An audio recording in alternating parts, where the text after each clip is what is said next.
কয়েকদিন আগে মারা যায় এই সৌদি প্রবাসী ভাই। তারপর তার কফিল নাকি তার ফ্যামিলির কাছে ফোন দিয়ে জিজ্ঞাসা করে যে টাকা নিবেন নাকি লাশ নিবেন।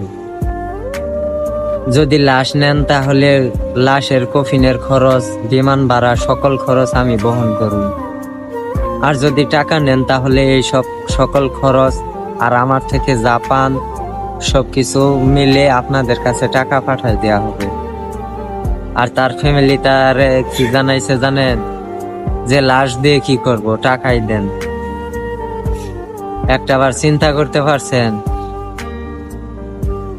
যাদের জন্য নিজের জীবন উৎসর্গ করে এই বিদেশ খাইছেন আর তারা এই লাশটা নিতে অস্বীকৃতি জানায়। অবশেষে প্রবাসী ভাইদেরকে একটা কথাই বলবো, নিজেদের দিকে একটু খেয়াল রাখেন। ধন্যবাদ।